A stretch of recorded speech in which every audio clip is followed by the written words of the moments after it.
និមន្តនឹងអញ្ជើញមកទេសនាប្រាសាទនានានៅលើទឹកដីខេត្តសៀមរាបហ្នឹងដែលជាបុរាណវត្ថុកេរដំណែលរបស់ដូនតាបុព្វការីបុព្វបុរសយើងដែលលោកកសាងទុកមកនឹងជិត1000ឆ្នាំហើយដែលពិភពលោកគ្រប់ទ្វីបទាំងអស់មិនតែណាគេធ្វើបានទេពី700-800ឆ្នាំមុននឹងមានតែដូនតារបស់យើងជាបុរសជាមនុស្សដែលអស្ចារ្យដែលធ្វើប្រាសាទនិមន្តទៅមើលហើយទៅរួចបានទៅមើលហើយព្រះអង្គគេទេដុំថ្មមួយដុំទម្ងន់រាប់តោនណាវាមានគ្រឿងចាក់ឯណានឹងលើកសម័យអត់មានទេគេចេះលើកទៅបន្ទប់គ្នានៅកម្ពស់ដោយប្រាសាទអង្គរវត្តប្រាសាទអីជាដើមកម្ពស់ទៅដូចទៅដឹមទៅលើពាក្យកណ្ដាលអាកាសហ្នឹងមិនរឿងធម្មតាទេបើសិនមើលយើងយកបញ្ញាមកគិតគឺអស្ចារ្យណាស់ការកសាងប្រាសាទនេះនឹងសំប្រគេនបណ្ណោះអំពីរឿងប្រាសាទហ្នឹងប្រាសាទថ្មនេះនៅទ្វីបដទៃទៀតអត់មានទេមានតែនៅអេស៊ីបនេះគេប្រាសាទដូចជាអាយុមុនអង្គរវត្តក៏ប៉ុន្តែអត់មានរចនាក្បូរក្បាច់អីល្អដូចអង្គរវត្តអត់មានទេវាគ្រាន់តែដូចជាប៉មជាអីទេលលីងទេទីឯប្រាសាទអង្គរវត្តនេះមានក្បាច់រចនាតុបតែងលម្អយ៉ាងប្រណិតជាទីបំផុតអត់មានពីរទេនៅលើពិភពលោកនេះនិយាយពីរចនាក្បូរក្បាច់តុបតែងល្បីទូទាំងផែនដីពិភពលោកនេះនិមន្តមកឃើញហើយមានពួកសាសជនជាតិបរទេសមានបារាំងអាមេរិកគ្រប់ជាតិទាំងអស់ហ្នឹងជាអ្នកទេសចរគេធ្វើដំណើរគេចង់មកឃើញប្រាសាទអង្គរវត្តដែលល្បីហ្នឹងឯងពេលអ្នកខ្លះធ្លាប់ឃើញតែរូបប្រាសាទរូបភាពតាមរូបថតដូចដែលគេផ្ដិតផ្សព្វផ្សាយស្មើនឹងអង្គរវត្តនៅវត្តតូចស្រាប់តែមកដល់ឃើញអង្គរវត្តវត្តធំភ្ញាក់ផ្លិតមាត់ផ្លិតកស្រែកគាត់ភ្ញាក់យ៉ាងថាឃើញរូបភាពស្មើនឹងតូចដល់មកធំអស្ចារ្យដោយប្រាសាទអង្គរវត្តនេះជាវត្តរបស់សាសនាព្រាហ្មណ៍ទេពីមុនមកហ្នឹងព្រះបាទសូរិយាវរ្ម័នទី2លោកសាងប្រាសាទអង្គរវត្តនេះឧទ្ទិសទៅសាសនាព្រាហ្មណ៍និកាយព្រះវិស្ណុព្រះនរាយណ៍ហ្នឹងអង្គរវត្តណាសម័យហ្នឹងក៏ល្បីទូទាំងពិភពលោកទៅវត្តសាសនាព្រាហ្មណ៍ទាំងអស់នៅលើផែនដីនេះគ្មានវត្តណាដែលតែមានទាំងហុំធំបរិវេណធំស្មើនឹងអង្គរវត្តនេះអត់មានសូម្បីតែប្រទេសឥណ្ឌាដែលជាប្រទេស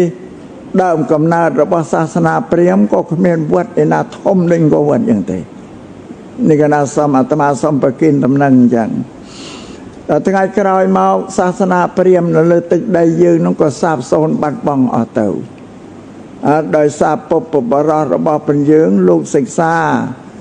សាសនាធិព្រាហ្មណ៍គឺសាសនាពុទ្ធនិងសាសនាព្រាហ្មណ៍ហ្នឹង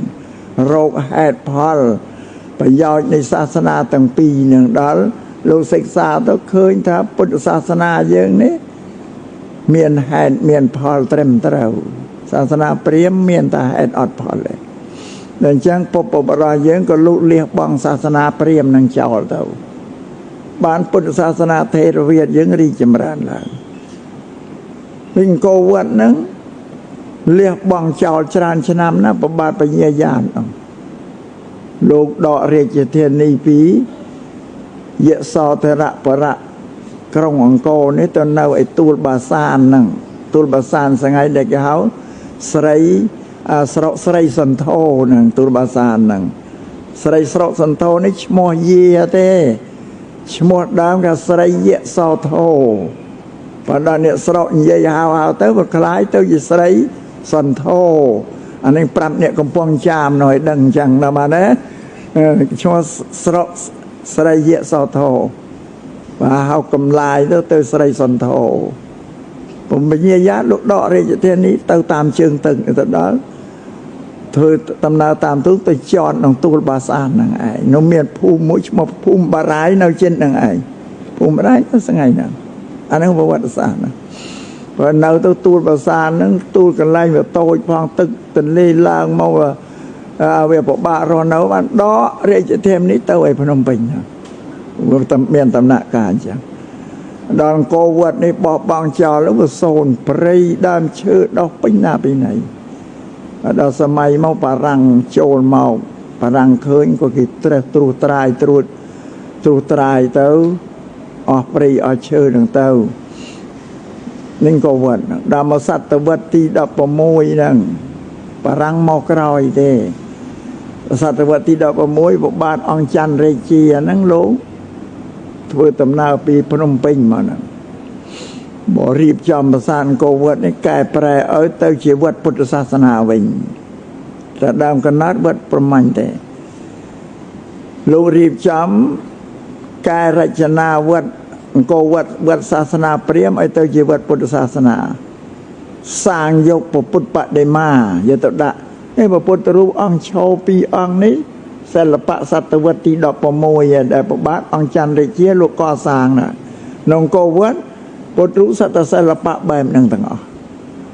សាងដាក់ក្នុងហ្នឹងកែប្រែឲ្យទៅជាវត្តពុទ្ធសាសនាហើយលោកអត់មានប៉ះពាល់អីរូបចម្លាក់បដិមារតនត្រ័យក្នុងសាសនាព្រាហ្មណ៍អត់មានទៅប៉ះពាល់អីគេតិចតួចទេរសានៅទាំងអស់គ្រាន់តែសាងតែពុទ្ធរូបទៅតម្កល់ប៉ុណ្ណឹងឯងប៉ុន្តែប៉ុណ្ណឹងឯងបានមានរូបបដិមាខាងសាសនាព្រាហ្មណ៍មានព្រះវិស្ណុរូបព្រះវិស្ណុនៅរងតងផ្លូវជើដែលគេហៅតារាជហ្នឹងរូបព្រះវិស្ណុទេ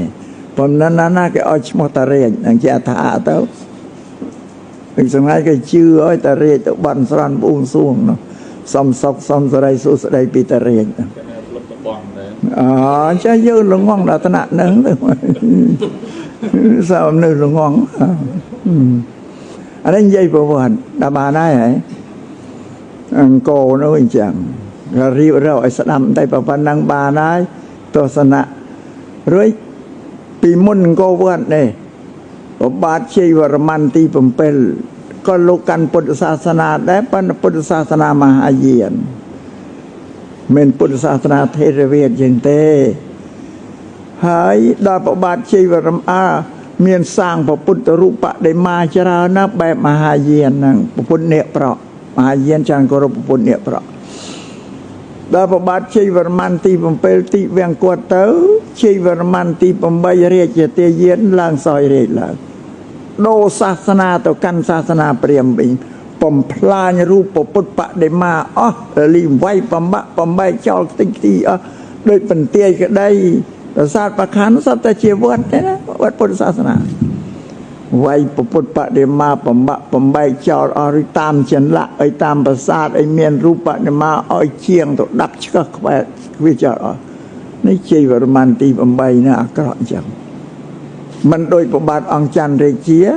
លោកកាកែប្រែប្រាសាទអង្គរវត្តឲ្យទៅជាពុទ្ធសាសនាលោកអត់ទៅប៉ះពាល់អីរូបបដិមាខាងសាសនាព្រាហ្មណ៍ទេរសាតែដែរទៅគេដល់ជ័យវរ្ម័នទី8អត់ដែលបំផ្លាញអស់លីងអត់មានសល់ទេអានេះនិយាយពីប្រវត្តិ